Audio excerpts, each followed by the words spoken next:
स्वागत है आपका क्रिप्टो लाइव में। देश का पहला ऐसा शो जो क्रिप्टो करेंसीज पे डेली बात करता है, लाइव बात करता है, मंडे टू फ्राइडे। और हमारे साथ में देश के बड़े एक्सपर्ट जुड़ते हैं जो कि क्रिप्टो करेंसीज को बहुत अच्छे तरीके से समझते हैं। तो एक नया बाजार है, बहुत लोगों के लिए अभी तक नया है, बहुत लोग अब इसमें एक्सपर्ट हो चुके हैं। तो इस गैप को, इस खाई को भरने की कोशिश करते हैं इस शो के माध्यम से, जहाँ पे जो लोग नहीं जानते हैं क्रिप्टो करेंसीज के बारे में, बिटकॉइन के बारे में, बहुत सारे और कौन से कॉइन्स और टोकन्स हैं और वहाँ पे क्या हो रहा है, उस टेक्नोलॉजी में क्या हो रहा है, ब्लॉकचेन में क्या हो रहा है, ये सारी चीज़ों को जानकारी, खबरें और साथ ही साथ उसके बाजार को, जहाँ से मुनाफा कमाया जा सकता है, जहाँ पे आप ट्रेड कर सकते हैं, इन्वेस्ट कर सकते हैं। एक नए तरीके का एसेट क्लास है और क्यों हम पीछे छूट जाएं उस रेस में, तो उस पर कोशिश करते हैं कि बात करें। और हमारे साथ में खास मेहमान जुड़ रहे हैं, हमारे साथ में जुड़ रहे हैं राहुल सिंह जी। राहुल सिंह सिरोही जी हैं हमारे साथ में, और जिनसे समझने की कोशिश करते हैं कि वो बाजार को कैसे देखते हैं और उनको इसमें कैसा दिख रहा है, कहाँ क्या स्कोप है। राहुल जी, बहुत स्वागत है आपका एक बार फिर हमारे शो पर। नमस्कार नमस्कार सर जी, बहुत टाइम बाद आपसे रूबरू हुए हैं। हाँ, कुछ समय बाद हो रही है आपसे, शुरुआत में बातचीत हुई थी, मैं तो शो नहीं करा था। राहुल जी, मुझे ये बताइए कि इस दौरान जब हमने बात करी थी और तब से दोबारा जब हम बात कर रहे हैं, तो बिटकॉइन ने थोड़ा परेशान कर दिया है उन इन्वेस्टर्स को जो कि रिसेंटली आए थे, 2-3 महीने पहले जिन्होंने ज्वाइन किया था वो वाला। एक बड़ा मुनाफा देखने के बाद में फिर थोड़ी सी कमजोरी उन्हें देखने को मिली है। चिंता की कोई बात है या नहीं?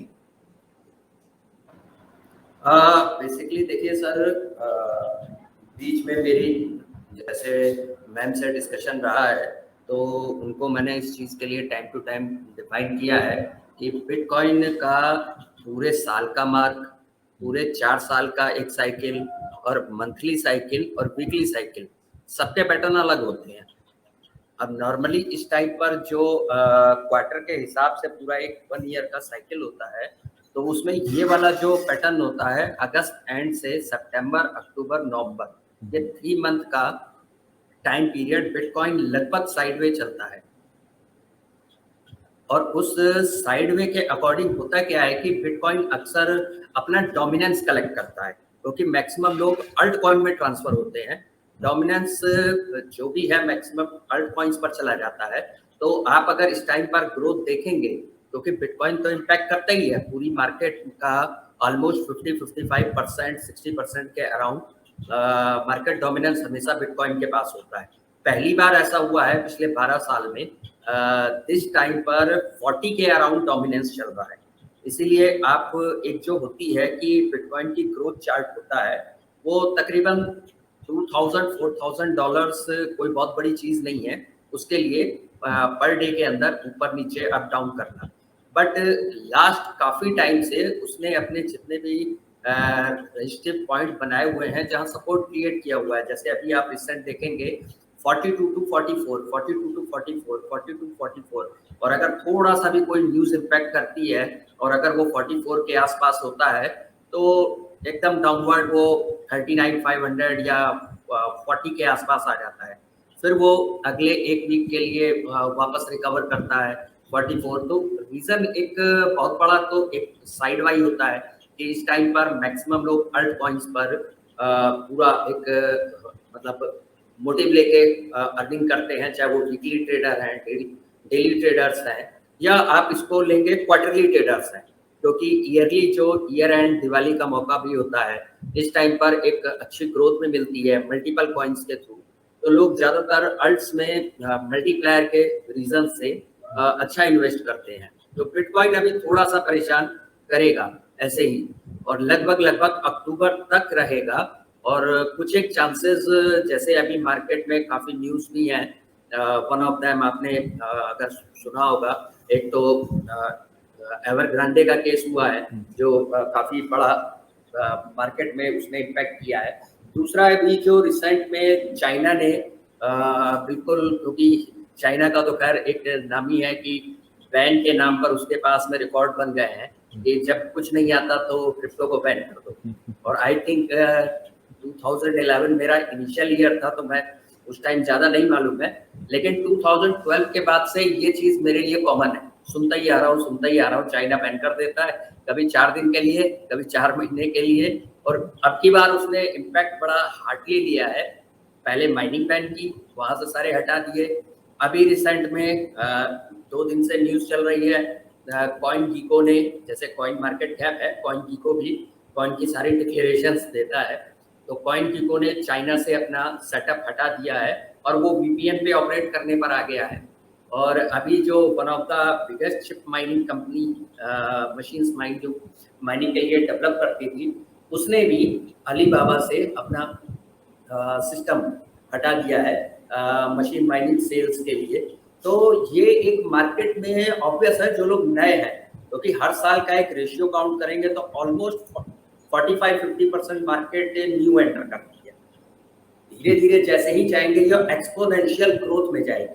तो इस साल पहले के कंपैरिजन में बहुत तेजी से बहुत ज़्यादा मार्केट एंटर हुई है, और जितनी बड़ी मार्केट आएगी, अब वो लोग एक्चुअली क्या होता है, क्रिप्टो को एज यूजुअल बहुत सारे लोग एज ए शेयर ट्रेड समझते हैं, कुछ लोग बेसिक तरीके से आ जाते हैं, कुछ लोग हिट एंड ट्रायल पर आ जाते हैं।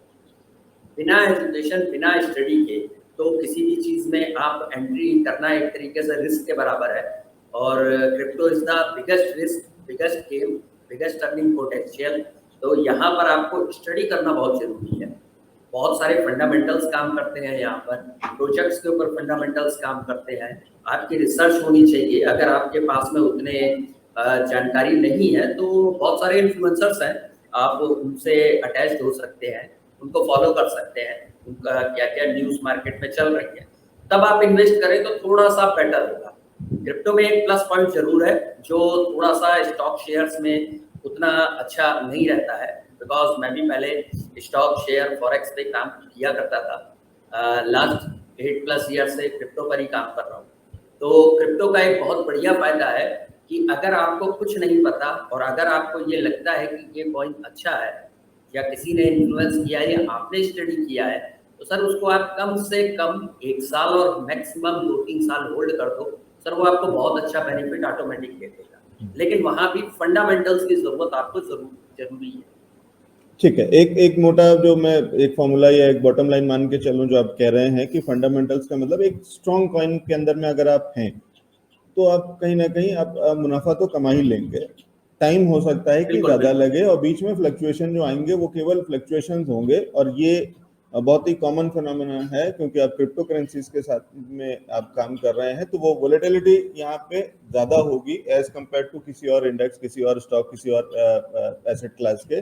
तो उसको भी समझ के चलें कि ये थोड़ा युवाओं का कॉइन है, युवाओं का एसेट क्लास है, और उसमें उसी तरीके से एक यूथफुल एनर्जी है। तो कभी बहुत तेजी में भागेगा और कभी बहुत तेजी में गिरेगा भी, वो दोनों चीजें होंगी। लेकिन ओवरऑल में अगर आप थोड़ा लंबा समय की बात करेंगे, थोड़ा, और यहाँ पे जो लंबा समय है वो बहुत सारे एसेट क्लास से बहुत कम है। कि अगर आप रियल एस्टेट की बात करेंगे तो आपको उस प्लॉट को खरीदने के बाद में या फ्लैट को खरीदने के बाद में एक लंबा समय देना होगा कि आपके कम से कम जो अपने जो बाकी कॉस्ट हैं खरीदने के अलावा, जो बाकी सारी रेगुलेटरी कॉस्ट हैं, स्टैम्प ड्यूटी से लेकर के बाकी चीजें, वो तक रिकवर करने में आपको काफी टाइम लग जाता है। उसी तरीके से अगर आप गोल्ड की बात करें या किसी और एसेट क्लास की, इवन स्टॉक्स की बात करें इन्वेस्टमेंट में, तो थोड़ा समय लगता है लॉन्ग टाइम में, जो कि उतना लंबा समय शायद क्रिप्टोज में नहीं लगता अगर आप स्ट्रांग में हैं। सर, मैं एक खबर देख रहा हूँ जो आपसे डिस्कस करना जरूरी है कि ये यूएसए टुडे की शायद खबर है, जिसमें ये कह रहे हैं कि ये जो चाइना में जो क्रिप्टो बैन हो रहा है, जो चीजें उसके साथ में हो रही हैं, चाइना से जो क्रिप्टो रिलेटेड खबरें आ रही हैं, ये एक मौका है और ये एक अच्छी अपॉर्चुनिटी है, और यहाँ से बिटकॉइन एक बड़ी और मोमेंटम दिखाएगा। क्योंकि वहां से निकलने के बाद में, जब क्रिप्टो वहां से निकल रहा है, तो इसको वो कह रहे हैं कि एक डी रिस्किंग मोमेंट है, कि जहाँ पे जितने भी उसके साथ में रिस्क थे, जो कि चाइना के अंदर में बहुत सारा बिटकॉइन इकट्ठा हो रहा था या वहीं से बन रहा था और सब कुछ वहीं से चीजें आ रही थी, अब ये थोड़ा सा डेमोक्रेटाइज, अगर मैं कहूँ एक शब्द यूज करूँ तो शायद उस तरीके का हो जाएगा कि बाहर जाकर के और बाकी लोग भी इसमें काम करेंगे और ज्यादा, क्योंकि वो जो काइंड ऑफ एक मोनोपोली जैसा होने लग गया था या एक कंसंट्रेशन होने लग गया था, चाइना चाइना चाइना, वो शायद खत्म होगा। और उसकी वजह से जो एक बेसिक स्ट्रक्चर है बिटकॉइन का या किसी भी क्रिप्टोज का, कि ये डिसेंट्रलाइज चीज है, ये सबके पास होती है और सब लोग इसको बनाते, बढ़ाते और चलाते हैं, और किसी एक का नहीं है, और कोई एक इसको रूल नहीं करता, गवर्न नहीं करता, जो हम बाकी करेंसीज में देखते हैं, या तो किसी सरकार या किसी देश और उसमें तो वो होती है, कंट्रोलिंग होती है। तो ये कहीं एक वो वाला मोमेंट इसको कहा जा रहा है। आप कितना अग्री करते हैं इस नोशन से? देखिए सर, इसमें मेरा एक क्राइटेरिया थोड़ा सा इसमें एक एड ऑन है जो मैं इसमें करना चाहूँगा। एक्चुअल में अगर हम चाइना की पर्सनल सिस्टमैटिक मोनोपोली को समझें बेसिक तौर पर, देखिए चाइना वो हर चीज़ को अपने अकॉर्डिंग कंट्रोल करना चाहता है जिस पर उसका फाइनेंशियली इकोनॉमी कंट्रोल होती है। आप किसी भी सेक्शन पे एग्जाम्पल उठा सकते हैं, जिसको वो कर सकता है उसने किया है। चाहे वो गूगल के कंपैरिजन में बायडू खड़ा कर दिया है, चाहे व्हाट्सएप के कंपैरिजन में उसने वीचैट खड़ा कर दिया, चाहे फेसबुक अपना सोशल नेटवर्क, एनीथिंग उसने जो भी किया, क्योंकि those are the centralised entity.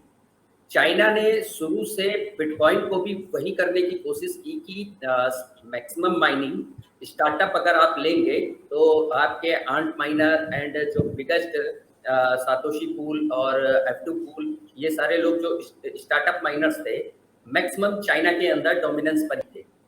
उसके बाद धीरे धीरे बाहर के माइनर्स का एड ऑन होते गए, बढ़ते चले गए और उनका एक मार्केट डेवलप होता गया।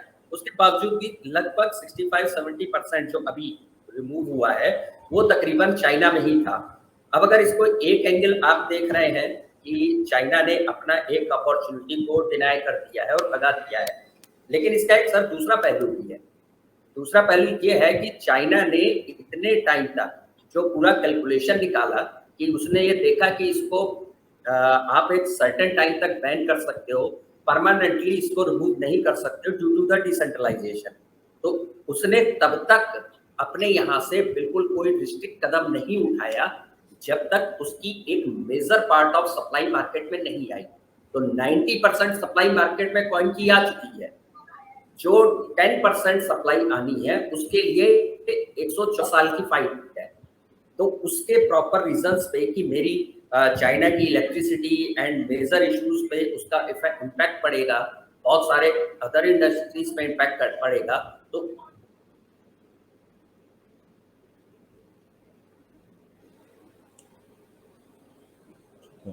राहुल जी से शायद संपर्क टूट गया है, एक बार फिर उनके पास चलने की कोशिश करेंगे।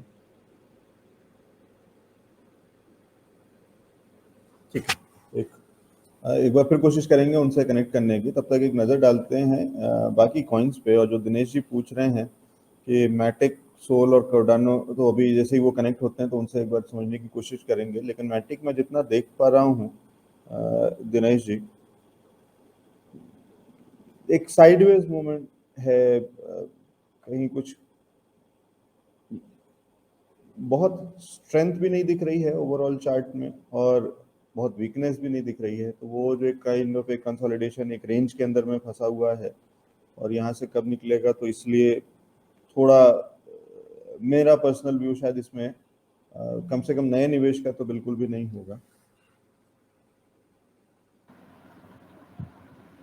Sorry sir, something I think network जी जी, कोई नहीं डिस्टर्बेंस। हाँ ठीक है। तो राहुल जी आगे चलते हैं, इस चर्चा को और आगे बढ़ाते हैं। और इसमें हमारे पास एक सवाल आ रहा है, दिनेश शर्मा जी हमारे साथ में एक दर्शक हैं और वो फंडामेंटल्स के हिसाब से ही पूछ रहे हैं कि मैटिक, सोल और कार्डानो तीनों में 1 से 2 साल के लिए अगर निवेश करना हो तो तीनों में से किस में किया जाए एक चीज, और क्यों? मतलब अगर कोई फंडामेंटल्स हैं तो वो क्या फंडामेंटल्स हैं? सर तीनों के फंडामेंटल डिफरेंट है। मैटिक क्रॉस चेन ब्रिजेस के लिए मार्केट में फेमस हुआ है और उसकी जो अपना वर्किंग है वो उसी पर है। कार्डानो अभी अपने स्मार्ट कॉन्ट्रैक्ट लाइव कर चुका है 12 सितंबर से और उस पर काफ़ी तेजी से मूवमेंट हुआ है। एंड अब उनका जो 5th पार्ट, ये पूरा प्रोजेक्ट जो उनका कार्डानो का पिछले 4 साल से रनिंग चल रहा है, उस प्रोजेक्ट के अलग अलग मैथमेटिशियंस के नाम पे अलग अलग प्रोजेक्ट के नाम है। तो अभी इनका हाइड्रा इस पर एक्टिव हो जाएगा और उसके थ्रू आपके और भी जो काम है कुछ स्पीड रिलेटेड है, TPS से रिलेटेड और काफ़ी चीज़ों से रिलेटेड इस पे एड ऑन होंगे। लेकिन उसमें अभी टाइम लगेगा, 2022 आई थिंक शायद अप्रैल मई के आसपास तक। तो लॉन्ग टर्म पर आप चाहेंगे तो आपको कार्डानो भी बेनिफिट देगा, मैटिक भी देगा, सोल भी देगा। इसमें ऐसा नहीं है कि तीनों में कोई अलग है। हाँ, फंडामेंटल्स तीनों के अलग है, तो इसलिए ठीक है। आपको तो अगर मैं ये मैं देख मोटी बात समझने की कोशिश ये कर रहा हूँ कि हमारे लिए आपने एक ये बता दिया कि तीनों के फंडामेंटल्स भले ही अलग अलग हैं, लेकिन तीनों के फंडामेंटल्स स्ट्रांग हैं। अगर मैं कहूँ तो ठीक कह बिल्कुल रहा हूँ? बिल्कुल ठीक बिल्कुल है। बिल्कुल, अगर ठीक है। कोई ये कहे अब कि अब इसमें मेरा एक इसमें रेशियो अगर जी जी, तो अब राहुल जी रेशियो इसमें मेरा पूछना सवाल चाहेगा। ये है कि अगर तीनों के फंडामेंटल्स स्ट्रांग हैं, तो अगर मुझे एक में पैसा डालना हो तो क्या इन तीनों में से किसी एक में डालना चाहिए, या फिर और आगे जा रहा हूँ, या फिर आप कुछ और सजेस्ट करेंगे, कोई और टोकन जो कि फंडामेंटल्स के हिसाब से, जिसका आपको लगता हो कि इसकी टेक्नोलॉजी, इसका बेस, इसका फंडामेंटल्स इतना स्ट्रांग है कि आगे 1 से 2 साल में ये चीज बहुत चलने वाली है, जिसमें कि हम एक चीज तो मान के चलते हैं कि एनएफटी और वो वाली चीजें जैसे होने वाली हैं, बढ़ने वाली हैं, उस तरीके से फंडामेंटल्स के लिहाज से कोई एक ऐसा टोकन आप सजेस्ट करेंगे जिसको कि हम देखें और 1 से 2 साल में जिसमें पैसे डाल करके भूल जाएं? देखिए, एक पर्टिकुलर, क्योंकि क्रिप्टो इंडस्ट्री केवल एक सेगमेंट पर केवल एक ही कॉइन है, दैट्स द बिटकॉइन। बिटकॉइन केवल एक ही फंडामेंटल पर काम करता है अभी तक। आगे उस पर टैप रूट आ जाएगा तो उसके ऊपर भी मल्टीपल फंडामेंटल्स आ सकते हैं, वो एक फ्यूचर है। बट अगर हम अदर कॉइन की बात करेंगे तो सर वो एक अलग पार्ट है कि आप किसी एक पर्टिकुलर कॉइन के ऊपर उसको एक जिसे कहते हैं कि they are the coin lovers, Matic lover, Cardano lover, Solana lovers, वो एक अलग कैटेगरी है। लेकिन मल्टीप्लायर क्या होता है कि जैसे एक एग्जांपल मैं आपको दूंगा तो आप इसको थोड़ा समझने की कोशिश करिएगा। सपोज अभी सोल का प्राइस 136 चल रहा है, अभी ये थोड़ा सा डाउन ट्रेंड आएगा और लोगों को 100 एंड 110 के आसपास भी मिलेगा। जो मार्केट थोड़ी सी बेयरिश आनी है, तो नॉर्मली क्या है कि अगर आप 100 पर इन्वेस्ट करते हैं और अगर ये दिसंबर तक सपोज 500 जाता है, जो कि एज पर चार्ट शो कर रहा है, तो आपका पैसा 5 टाइम्स होता है। लेकिन जिसने अगस्त में या जुलाई में लगाया होगा, ऑलमोस्ट सर उसका पैसा मैनी नंबर ऑफ टाइम हो चुका है। तो एक जो छोटे कॉइन की क्वांटिटी के अकॉर्डिंग ग्रोथ होती है, वो सोल ऑलरेडी दे चुका है। अब उसकी जो ग्रोथ होगी वो आपको नंबर ऑफ टाइम्स में बेनिफिट कम आएगा, लेकिन डेड श्योर है कि आपकी ग्रोथ उसमें आएगी ही आएगी। सोल का मार्केट वैल्यू अलग है due to the transaction speed, उसकी वन ऑफ द इंडस्ट्री में सबसे ठीक है। हाईएस्ट है तो राहुल जी, मैं अभी तक। आपकी बात ये समझ गया कि आप ये कह रहे हैं कि इसमें ऑलरेडी काफी कुछ चल चुका है, तो आप थोड़ा हो सकता है कि शायद आप बस मिस कर चुके हैं, और तब चढ़ते तो ज्यादा अच्छे से आप ज्यादा मुनाफा कमाते। अभी भी मिलेगा मुनाफा, लेकिन शायद उतना बड़ा नहीं मिलेगा। तो यहाँ पे सवाल हाँ वही है, बिल्कुल दिनेश जी जो बिल्कुल। पूछ रहे हैं वो सवाल वही है कि अब कौन सी बस है जिसको मैं पकड़ लूं जो मुझे कम पैसे में कार्डानो, ज्यादा दूर तक पहुंचा दे। नहीं, कार्डानो इज द बेस्ट, इन तीनों के कार्डानो अलावा भी, बेस्ट इन ऑप्शन है। तीनों के अलावा भी अगर आप कोई बताना चाहते हैं तो वो बता दीजिए, कोई दिक्कत नहीं मुझे। मैं ये नहीं कह रहा हूँ कि मुझे मैटिक, कार्डानो, सोल में से कुछ चाहिए या बिटकॉइन ही अच्छा चाहिए, ओके। ये सब में हो गया, आप छोड़ दीजिए। आप मेरे को एक कोई ऐसी नई अपॉर्चुनिटी बता दीजिए जिसको कि आज मैं खरीद करके और 2 साल के लिए भूल जाऊं। अगर मैं स्टॉक मार्केट में, इक्विटी में, इंडिया के अंदर में बात करता हूं, तो कोई ये कहेगा कि जोमेटो खरीद के भूल जाओ, 2 साल बाद तो आपको एक बड़ा मुनाफा दे देगा। नई लिस्टिंग आई है, रिलायंस अलग होता था, आईटीसी अलग चीज है, वो सारी चीजें जो पुराने स्ट्रांग है कि इंफोसिस और ये वो, उनकी बात नहीं कर रहा हूँ। लेकिन नई चीज हो सकती है कि नया स्टार्टअप जैसा एक स्टार्टअप आया है, मतलब स्टार्टअप का एक लिस्टिंग आई है, आईपीओ आया है, उसके बाद शायद ओयो का आएगा और कुछ, और इनमें से कोई एक मैं कह दूं या कोई कहता मैं है एक्सपर्ट कि लेकर के 2 साल के लिए भूल जाइए, तो ये अगला रिलायंस हो सकता है या अगला एमआरएफ हो सकता है। क्या आप यहाँ पे मुझे क्रिप्टोस के अंदर में कोई एक ऐसा कॉइन दे सकते हैं जो अगले 2 साल बाद मेरे को जबरदस्त मुनाफा दे देगा? मैं आपको 2 नहीं 3 दे देता हूँ सबसे बेस्ट ऑप्शन पे, क्योंकि ठीक लोगों के पास एक अल्टरनेटिव होता है कि लोग अपना प्लस डिवाइड करके लगा लेते है। हैं। One of the better is आप इट है टेजोस XTZ, काफ़ी अच्छी ग्रोथ दी है और अभी भी उसके अंदर बहुत पोटेंशियल है और आगे आने वाले टाइम के अंदर वो बहुत अच्छी ग्रोथ देगा। XTZ के नाम से है। तो उसके अंदर आपको एक अच्छा मतलब जिसे कहना चाहिए ग्रोथ मिलेगा।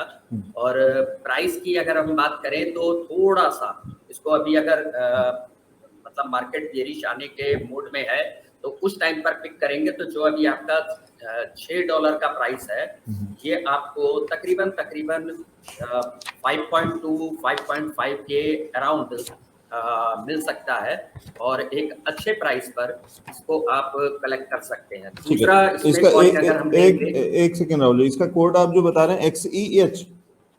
नहीं मैंने लिख के टाइप किया है, आपके अच्छा, चैट पर देखिए। मैं देख लेता हूँ सर। ठीक है, क्योंकि हो सकता है कि वो इस प्लेटफॉर्म पे, अच्छा एक्सटीज है, ठीक है, वो आप थोड़ा रॉन्ग टाइप कर रहे थे, XTZ है। एचटीज है, ठीक है, हाँ $6 के आसपास है। या और इसके अंदर काफी अच्छा पोटेंशियल ग्रोथ है। और अभी थोड़ा सा अगर आप रुकेंगे 5-7 दिन 10 दिन, क्योंकि अक्टूबर में एक थोड़ा सा बेरिश मोड आएगा, तो उस मोड पर खरीदेंगे तो आपको एक आगे आने वाले टाइम पर इसको 1-2 साल छोड़ दीजिए, बहुत अच्छा बेनिफिट मिलेगा। ठीक है, दूसरा तो एक ये जो जो आप कह रहे हैं कि जो बहुत गिरावट आ रही है, जो इसके अंदर थोड़ा सा करेक्शन आ रहा है, अभी $7-7.5 से वापस नीचे $6 के आसपास आ गया है, ये एक मौका है, यहाँ से शुरुआत हो रही है, और अगर और नीचे मिले तो और ऐड कर सकते हैं, क्योंकि मुझे जहां तक दिख रहा है इसमें $4-4.5 तक का एक अच्छा सपोर्ट लेवल दिख रहा है कि वहां तक इसको और ऐड बिल्कुल करते जा बिल्कुल सकते हैं। बिल्कुल। एंड सेकंड में जो रिसेंट पिछले 3 दिन में एक बहुत अच्छी न्यूज आई है, वैसे भी one of the favourite coin है मेरा, काफी लोगों को मैंने रिकमेंड पहले भी किए हैं काफी टाइम से, दैट इज द कोटी। अभी रिसेंट कार्डानो ने उसके साथ में एक बहुत अच्छा टाई अप किया है और बहुत बड़े लेवल पे उसने बूम दिया है मार्केट में फिर से, और आगे भी लोगों को बहुत अच्छा उस पे पोटेंशियल ग्रोथ मिल जाएगी, तो उसको आप लॉन्ग टर्म के लिए क्या ले क्या सकते कौन सा, हैं। क्या नाम बता रहे हैं सर, और क्या कोड है इसका? कोटी, COTI। COT आई, अच्छा कोटी, ठीक है, और कोटी तो दिख रहा है मेरे को इसके अंदर 0.59 टाइप है, $0.5 के आसपास। बिल्कुल बिल्कुल बिल्कुल, अभी आधे डॉलर के आसपास है। थोड़ा बहुत करेक्शन इसके ऊपर अभी अप डाउन वो मार्केट के अकॉर्डिंग आएगा, तो आप इसको 0.5 0.48 के आसपास भी मिल सकता है। तो आपको इसको लॉन्ग टर्म रखेंगे, बहुत अच्छा पोटेंशियल ग्रोथ आपको इस पे मिलेगा और बहुत जल्दी मिलेगा, मतलब लॉन्ग टर्म में तो मिलेगा ही मिलेगा, आपको शॉर्ट टर्म पे भी देगा। एंड एक तीसरा बहुत छोटा कॉइन है एज ए टर्मिनोलॉजी और डिसेंट्रलाइज फाइनेंस के अंदर, इसने अच्छी मार्केट पिकअप की है, काफी अच्छा ग्रोथ ये अभी दे भी चुका है और अभी इसके अंदर बहुत पोटेंशियल बाकी है। ये बिटकॉइन का एक हार्ड फॉर्क है, मल्टीपल हार्ड फॉर्क्स हुए हैं, उसका हार्ड फॉर्क है बिटकॉइन ABC, ये उसका डेफी कॉइन है, और इन्होंने पूरा डेफी प्रोटोकॉल क्रिएट किया है XEC के नाम से, तो जिसको ई कैश कहते हैं। तो ये आपके लिए एक इन फ्यूचर में आपको जो लोग बहुत छोटे जिसे कहना चाहिए होल्डर्स होते हैं, जिनको एक रहता है कि मार्केट में छोटी कीमत पे, जैसे कुछ लोग नॉन फंडामेंटल की तरफ भागते हैं, डॉगी टाइप, शिबा टाइप, तो अगर एक फंडामेंटल्स पे जाएंगे तो इसके अंदर एक अच्छा पोटेंशियल है जो आपको लॉन्ग रन पे बहुत अच्छा ग्रोथ देगा। ठीक है, अगर साइड बाई आप तो ये जो सोल मेरी डॉट स्क्रीन पे है जो चार्ट है, ये यही है XEC? हाँ XEC, ठीक है, 0.00022821 टाइप $US के आसपास है ये। अभी बहुत मतलब ट्रिपल जीरोस में है, हाँ, तो ट्रिपल आपको जीरो। ऑलमोस्ट बहुत कम अमाउंट में बहुत ज्यादा, जैसे कुछ लोगों का खासकर इंडियंस वालों का ज्यादा ट्रेंड है कि वो सस्ते कॉइन की तरफ भागते हैं और अक्सर फंडामेंटल्स कॉइन को भूल जाते हैं, तो ये मैं उनको एक फंडामेंटल कॉइन बता रहा हूँ कि अच्छा, तो आप ये इसको इंटरेस्टिंग है फंडामेंटल कि के ये तौर पर, एक तरीके का पेनी कॉइन है, लेकिन बिल्कुल बिल्कुल फंडामेंटल भी स्ट्रांग है, तो इसलिए ये तो एक वैल्यू पिक हुई कि अगर आप बहुत सस्ते में और बहुत अच्छा एक फंडामेंटल्स के साथ में, इसके क्या फंडामेंटल्स है सर XCC पे ही केवल? अगर मेरे को थोड़ा सा बताइए। डिसेंट्रलाइज फाइनेंस के ऊपर इसका पूरा स्ट्रक्चर डिजाइन है। जैसे आपके डेफी कैटेगरीज में कॉइन होते हैं, आप मल्टीपल कॉइन है, चेन लिंक काम करता है, चेन लिंक डेफीज में आता है, सूसी स्वैप, यूनी स्वैप, आपके जितने भी बीफ फाइनेंस, बेकर फाइनेंस, मतलब ये जितने भी फाइनेंशियल कैटेगरीज के हैं जहां पर AMM प्रोटोकॉल के थ्रू लिक्विडिटी प्रोवाइड होती है और पूरा का पूरा सर्कमस्टांसेस ऑफ मार्केट, यानी कि जैसे आप एक एक्सचेंज पर जाते हैं जो सेंट्रलाइज एक्सचेंज होते हैं और एक होते हैं डिसेंट्रलाइज एक्सचेंज टैक्स। तो सेंट्रलाइज में क्या होता है कि जितने भी आपके पेयर क्रिएट होते हैं, यानी आपका PTC का पेयर सपोज करिए इथेरियम से है, USDT से है, रूबल से है, तो उसका एक पूल होता है कि हर पूल में कितना वॉल्यूम TVL रोटेट हो रहा है, उसका पूरा शेयर बेनिफिट जो होता है ट्रेड होने पर वो कंपनी के एक्सचेंज के ओनर्स के पास जाता है। सपोज बिनांस है तो बिनांस के ओनर के पास गया है। यहाँ पर क्या होता है, टैक्स के अंदर जो डेफीज के अंदर पूल सेम पेयर क्रिएट होते हैं, लोग आपस में जो ट्रेड करते हैं, उस ट्रेडिंग का जो फीस होती है वो जितने भी डिसेंट्रलाइज यानी कि यूजर्स होते हैं, होल्डर्स होते हैं, उनको वो रेशियो ऑफ बेनिफिट डिस्ट्रीब्यूट होता है। तो इससे आपका जो इन फ्यूचर की हम ट्रेंडिंग की बात करें तो बहुत सारे लोग मूव डेक्स की तरफ कर चुके हैं और आगे आने वाले टाइम पर बहुत तेजी से करेंगे भी, due to the many reasons हैं, कुछ रेगुलेशंस के पार्ट हैं, कहीं पर कुछ रिस्ट्रिक्शंस के पार्ट हैं, तो उसके लिए टैक्स अगला फ्यूचर है और डेफीज उसका सबसे बड़ा एक योगदान है। 2020 में जो लोगों को इनिशियलाइजेशन और ग्रोथ दी थी, अगला जो नेक्स्ट ईयर आ रहा है, जैसे इस साल सबसे ज्यादा एनएफटीज का ट्रेंड रहा है और लोगों ने एनएफटी को काफी अच्छा कमाया है, बट एनएफटी के अंदर एक सैचुरेशन पॉइंट होता है। एक टाइम के बाद आप उसके ऊपर बहुत ज्यादा ग्रोथ नहीं ले सकते हैं, लेकिन डेफीज के अंदर मल्टीपल टाइम ऑफ ग्रोथ है। तो आपका 2022 से जो पूरा एक ईयर ऑन नेक्स्ट चालू रहेगा वो डेफीज का बहुत अच्छा है। तो ठीक है, डेफी तो के एक ऊपर तो वो वाली भी चीज है कि हर चीज का एक ट्रेंड आता है, एक जमाना आता है, तो वो अभी एनएफटी का जमाना चल रहा है, लेकिन एनएफटी के उसके आगे की जो ग्रोथ अपॉर्चुनिटीज है वो थोड़ी लिमिटेड है, क्योंकि बहुत सारी चीजें नहीं हो सकती। एक लिमिटेड एरिया है जिसके अंदर में एनएफटी काम करते हैं और वहीं तक ही सीमित हो सकता है। लेकिन डिसेंट्रलाइज्ड फाइनेंस, डीफाई जिसकी बात कर रहे हैं, ये तो एक नई दुनिया खड़ी कर देता है, एक नई इकोनॉमी खोल देता है पूरा सब कुछ, और उसके अंदर में तो इतना कुछ हो सकता है कि मतलब सोच से परे है। तो जहाँ पे एनएफटीज में क्रिएटिविटी पे कहीं ना कहीं चीजें सीमित रह सकती हैं, और उससे रिलेटेड बहुत सारी चीजें हो सकती हैं, उसमें जितने भी आर्ट के फॉर्म्स हैं वो सब इसमें इंक्लूड हो सकते हैं, लेकिन फिर भी व्यापार व्यापार होता है और कला कला होती है। तो वैसे ही वाली चीज है कि कला की एक अपनी लिमिटेशन होती है कि वो अपने आप में बड़ी चीज हो सकती है, लेकिन उसका वैल्यूएशन कितना बड़ा हो सकता है वो बिजनेस जैसा नहीं हो सकता, इकोनॉमी जैसा नहीं हो सकता, और डीफाई में बिल्कुल बिल्कुल निश्चित रूप से वो वाला तो वो खुलता है। तो ये इंटरेस्टिंग है और ये मैं समझ गया। एक और चीज बस इसमें सर, एक छोटा सा सवाल बस ऐड करके इसको क्लोज करूंगा। दिनेश शर्मा जी जो पूछ रहे हैं, तो दिनेश जी एक तो मैं बता दूं, जो मैटिक, सोल और कार्डानो पे जो आप पूछ रहे थे, वो अभी जो हम राहुल सर से बात कर रहे हैं, जो इतना मैं निचोड़ समझ पाया हूँ, वो ये कह रहे थे कि ग्रोथ और फंडामेंटल्स दोनों में इसमें सब में आने हैं, तीनों में आने हैं, लेकिन सिर्फ ये दिक्कत है कि क्योंकि वो वहां से बहुत बड़ा रनअप दे चुके हैं ऑलरेडी, तो अब इसके आगे का रनअप बहुत बड़ा नहीं होने वाला है। तो शायद कंपैरेटिवली की बात करिए कि अगर वहां पे आपको 5 गुना मुनाफा मिलने वाला है, तो कोई और टोकन होगा जहां पे आपको 10 गुना मुनाफा उतने ही समय में मिल सकता है। तो वो कह रहे हैं कि वहां पे ऑलरेडी बहुत बड़ी ग्रोथ आ चुकी है, सेफ्टी, और उस हिसाब से अगर आप पोर्टफोलियो के बनाने के हिसाब से कहेंगे तो वो भी आपको लेना चाहिए, आपके पोर्टफोलियो में होना चाहिए। लेकिन जब हम बात कर रहे हैं कि सिर्फ एक कोई ऐसा वाला, तो उसमें 3 अभी इन्होंने राहुल जी ने हमें दे दिए हैं, एक्सटीजी, कोटी और एक्सीसी। एक और चीज बस इसमें राहुल जी चलते चलते पूछ लेना चाहता हूँ, थेटा कैसा दिखता है?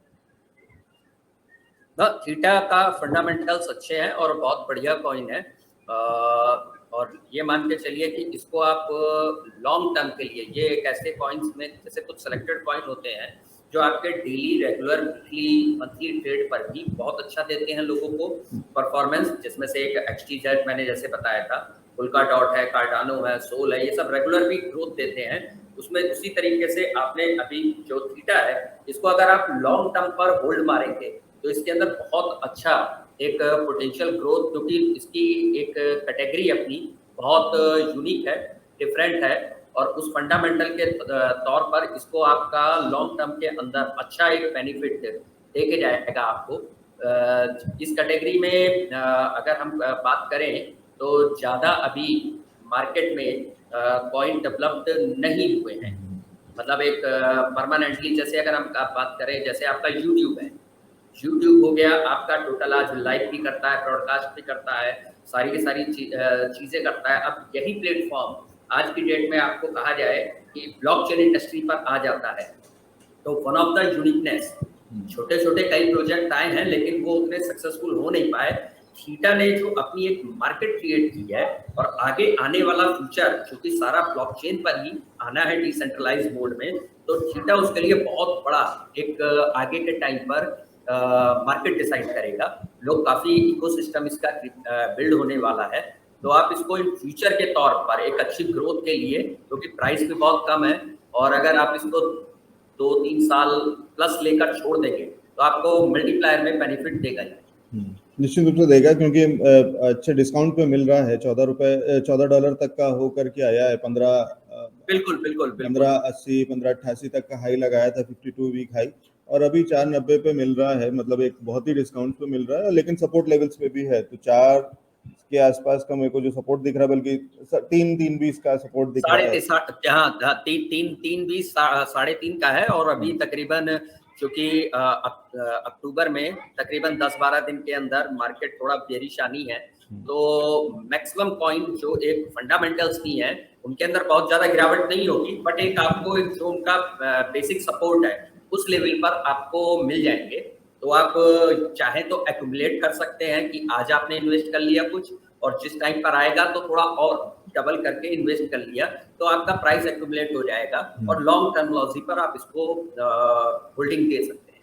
ठीक है, अच्छे लेवल्स पे मिल रहा है, यहाँ से भी बाइंग शुरू कर सकते हैं, एक्यूमुलेशन शुरू कर सकते हैं। तो राहुल जी जो कह रहे हैं कि अगर आपको 100 रुपए डालने हैं तो अभी आप उसमें से 20-25 रुपए आज डाल दीजिए, फिर और गिरावट आती है तो फिर 20-25 डाल दीजिएगा, फिर और गिरावट आती है, तो इस तरीके से करके आप धीरे धीरे ऐड करते चल सकते हैं। क्योंकि एक मोटी बात है जो जो वो सबसे पहले शुरुआत में भी कह चुके हैं कि एक वो साइकिल है, और उस साइकिल में अभी पूरे क्रिप्टो करेंसीज हैं, बिटकॉइन है, और बिटकॉइन को फॉलो करते हुए बाकी करेंसीज भी हैं। ये कहीं ना कहीं अक्टूबर तक और उसके यहाँ तक, अभी अगले कुछ समय तक आपको कुछ एक हफ्ते और कुछ उसमें आपको एक और गिरावट या और थोड़ा सा करेक्शन दिखेगा, मतलब डिस्काउंट मिलेगा। सीधी सी बात है, सेल सीजन चालू है और सेल बढ़ती जाएगी। शायद तो हो सकता है कि अभी 10% की सेल पे है, कुछ चीजें 20% और 25-30% की सेल पे भी मिले, तो ले लीजिएगा, एक्यूमुलेट करते चलिए, और उसके बाद से फिर आपको अच्छा मुनाफा मिलेगा। ठीक कह रहा हूँ सर? बिल्कुल बिल्कुल बिल्कुल। ठीक है, सोल एंड मैटिक पे हम बात कर चुके हैं, और एडीए पे भी बात कर चुके हैं ना सर? एडीए पे भी आपका व्यू जो है वो बिल्कुल बिल्कुल। कार्डानो अपने सारे प्रोजेक्ट्स पे अगर प्रेजेंटली देखें तो मार्केट उसका अगर अप डाउन में ज़्यादा इम्पैक्ट नहीं पड़ता है, आप आज एंट्री कर सकते हैं जिन लोगों को लॉन्ग टर्मिनोलॉजी लेके चलना है। अगर शॉर्ट टर्म में लेते हैं तो थोड़ा सा 2.1 2.2 का रोटेशनल चल रहा है, और थोड़ा अगर मार्केट बेरिश मोड पर आएगा तो 1.9 या 2.0, इससे नीचे बहुत रेयर चांसेस है। मतलब इसका जो स्ट्रॉन्ग सपोर्ट है वो 1.8 ऑलरेडी है, 1.75 1.8 के आसपास में जो मार्केट इसने एक अच्छे लेवल पर वहां से इम्प्रूव की थी। तो इस लेवल पर अगर आपको इससे नीचे में है तो वो तो एक होता है कि कोई पैनिक आ जाता है, तो वो तो एक अलग पार्ट है, बट ऐसा अभी तक कुछ खास नहीं है। तो आप आज भी इसको लेकर और लॉन्ग टर्म के लिए डाल सकते हैं। कार्डानो आपको एक अच्छी ग्रोथ देगा क्योंकि प्राइस भी कम है और पूरा फंडामेंटल, और एक मार्केट को काफी टाइम पे ये स्विच करा रहा है अपना जो भी स्मार्ट कॉन्ट्रैक्ट लेकर आया है एक अच्छी स्पीड्स के साथ में। तो काफी मार्केट इसके साथ इंक्रीमेंट हुई है। 4 दिन में 400 कंपनीज एक झटके में डाइवर्सिफाई होना, एक हफ्ते में 4000 कंपनीज के साथ अटैच होना, तो ये कोई छोटी बात नहीं है। बहुत बढ़िया इकोसिस्टम बिल्डअप है। तो ग्रोथ आपको लॉन्ग टर्म पे इसमें देखने को आपको मिलेगी, और अगले क्वार्टर के अंदर ही आपको अच्छा पोटेंशियल बेनिफिट का भी मिल जाएगा। ठीक है, तो ये राय है राहुल जी की। और ये सारे स्टॉक्स आज हमने मेजरली जो फोकस किया है वो फंडामेंटल्स पे फोकस किया है। इन सारे कॉइन्स के फंडामेंटल स्ट्रांग हैं, लॉन्ग टर्म में अच्छा मुनाफा देंगे आपको। कौन सा थोड़ा ज्यादा, क्योंकि वो जो कंपैरिजन है वो सिर्फ ये वाला है कि किसमें ऑलरेडी बहुत सारा रनअप दे चुका है, एक बड़ी ग्रोथ दे चुका है, तो जिन्होंने शुरुआती दौर में इन्वेस्ट किया था वो बड़े मुनाफे पे ऑलरेडी बैठे हैं। तो अब शायद आगे की स्पीड हो सकता है कि उतनी तेज ना रहे, क्योंकि सब कुछ हमेशा एक साथ चलेगा, हमेशा ये गाड़ी उतनी ही स्पीड से चलेगी वो जरूरी नहीं है। वो जब लॉन्च हुई थी तब वो गाड़ी नई थी और तब टेक्नोलॉजी नई थी और उसने बहुत स्पीड पकड़ी। अब धीरे धीरे वो चीजें हो सकता है थोड़ा सा शांत होंगी। ठीक है सर, एक आखिरी सवाल ले लेता हूँ बस चलते चलते। इसमें टेकमार्क से एक सवाल है कि ब्लॉकचेन में क्या खास होने वाला है, या कुछ ऐसा कुछ आपको लगता है कि which blockchain is better in coming days, या अच्छा होने वाला? मतलब मैं बहुत ठीक से नहीं समझ पा रहा हूँ, लेकिन कुछ अगर ब्लॉकचेन में कुछ नया क्या हम देखने वाले हैं, या कुछ ऐसा कोई कॉइन या कोई ऐसी चीज आ सर रही? ब्लॉकचेन के अंदर तो देखिए ये एक टेक्नोलॉजी की इंडस्ट्री है, और टेक्नोलॉजी की इंडस्ट्री के अंदर एक सबसे बड़ी खासियत है जो आज आपके हाथ में है, चाहे मोबाइल है, चाहे लैपटॉप है, चाहे एनीथिंग है, वो कल पुराना हो जाएगा। ये बेसिक सा है। बस फर्क क्या होता है कि कुछ एक यूनिक टेक्नोलॉजी होती है जो एक काफी टाइम तक मार्केट में टिकती है, और वो पुरानी भी ओल्ड इज गोल्ड रह जाती है। और कुछ ऐसी होती है कि जो केवल आपको सस्ती आती है मार्केट में, और थोड़े टाइम के लिए टिकती हैं, उसके बाद उससे बेटर मार्केट में या तो वो खुद ही डेवलप कर देते हैं या दूसरा लेके आ जाता है उसी चीज़ पर। यूनिकनेस पे अगर हम जैसे बात करें तो 2021 का जो साल रहा है, as per growth, as per fundamental, as per market create ecosystem, और बहुत तेजी से जिसने किया, दैट्स द सोलाना। और आगे भी उसका एक बहुत अच्छा पोटेंशियल है, बहुत अच्छी उसकी ग्रोथ है। जो 2022 का टाइम आने वाला है, जो एक अच्छा, जो अभी तक स्टडी मैंने जितना किया है और उस प्रोजेक्ट पर मैं काम भी कर रहा हूँ, that will be the Hydrus 7, new 4th generation की दुनिया में ब्लॉकचेन आ रही है। और उसका हैकाथॉन 14 अक्टूबर को यूएसए में है और ऑनलाइन भी है। ऑनलाइन वाले जो लोग अटेंड करेंगे उनको $1 लाख का प्राइस है, और जो लोग यूएस जाके अटेंड करेंगे $2.5 लाख का प्राइस है। And it is a very big amount, क्योंकि अगर मैं प्रेजेंट तो सिनेरियो में बात करूं राहुल जी एक काम करते हैं, ये एक इंटरेस्टिंग और इम्पोर्टेंट चीज है, इस पे अलग से एक स्पेशल सेगमेंट करते हैं, आपसे समय ले लेंगे हम अलग से और इस पे एक कंप्लीट डिस्कशन करते हैं, क्योंकि ये इंटरेस्टिंग है और ये शायद हमारे लिए, हमारे दर्शकों के लिए बहुत काम की चीज भी हो सकती है अलग से भी, कि वो इसके अंदर में अगर कुछ पार्टिसिपेट करना चाहते हैं, इसको समझना चाहते हैं ये क्या है, क्या कॉन्टेस्ट है, किस तरीके से काम कर रहा है और कौन लोग इसमें पार्टिसिपेट कर रहे हैं, इससे इंडस्ट्री में क्या बदलने वाला है, इन सारी चीजों पे अलग से चर्चा कर लेंगे। बस चलते चलते सर एक चीज बता दीजिए, जो जैसे दिनेश शर्मा जी हमारे साथ में दर्शक हैं जो पूछ रहे हैं, जो हम आपने जो कॉइन्स बताए हैं अभी, जो इनका फंडामेंटल्स आपने कहा है कि एक्सटीजी, कोटी और एक्सीसी, ये सब, ये एक आसान तरीका कौन सा प्लेटफॉर्म हो सकता है जहां से वो खरीद सकते हैं, क्योंकि अभी तक हमारे ज्यादातर दर्शक कॉइन डीसीएक्स पे काम करते हैं और शायद ये वाले कॉइन्स कॉइन डीसीएक्स पे उपलब्ध नहीं है। सर वैसे अगर इंटरनेशनल मोड पे, क्योंकि काफ़ी लोग कनेक्टेड मेरे साथ इंटरनेशनल भी होते हैं, तो better platform is you go for Binance और क्यूकॉइन। वैसे तो और भी हैं, but those are the application के हिसाब से भी बेस्ट है और लैपटॉप के हिसाब से भी लॉगिन करने में बिनेंस और दूसरा कौन सा बता रहे हैं सर? क्यूकॉइन। क्यूकॉइन, हाँ, तो ये लगभग दोनों सिमिलर है, बस कलर डिफरेंस है। मतलब एप्लीकेशन के जो लोग यूजर फ्रेंडली होते हैं तो एक से दूसरे पर काम करेंगे तो उनको कोई डिफरेंस नहीं नजर आएगा। इंडिया में भी है, जैसे आपका बिनेंस के साथ में अटैच्ड है वजीरेक्स है, वजीरेक्स पे और बिनेंस में जो कॉइन बिनेंस पे लिस्ट होता है, after a certain time WazirX पर आ जाता है। तो आपको कोटी वगैरह ये जहाँ तक मैं जानता हूँ वजीरेक्स उन्हीं की अब शायद इन्वेस्टमेंट और वो सारा कुछ फंडिंग उनकी आ चुकी है। बिल्कुल बिल्कुल बिल्कुल, उसका शेयर पार्टनर में आ गया है और अभी काफी कुछ इम्प्रूवमेंट भी उनमें हो रहे हैं काम के। अपनी बिनेंस स्मार्ट चेन वजीरेक्स पे आने वाली है और भी कई चीजों का इम्प्रूवमेंट है, तो आपको जो बिनेंस पे इंडियन वाले लोग हैं वो वजीरेक्स से परचेज कर सकते हैं। जो मैंने कॉइन बताए हैं सारे कॉइन वजीरेक्स पर। ठीक है, तो दिनेश जी ये है कि आपको थोड़ा सा हाँ और प्लेटफॉर्म चेक करने होंगे, क्योंकि अलग अलग एक्सचेंजेस हैं, हर कॉइन हर एक्सचेंज पे लिस्ट हो ये जरूरी नहीं है। तो जो आप देख रहे हैं और कॉइन डीसीएक्स पे अगर नहीं उपलब्ध है तो उसको आप किसी और एक्सचेंज पे देख सकते हैं, जिसमें से एक बिनेंस इंटरनेशनल है और उसका एक इंडियन जो पार्टनर या इंडियन अब जो जिसको उन्होंने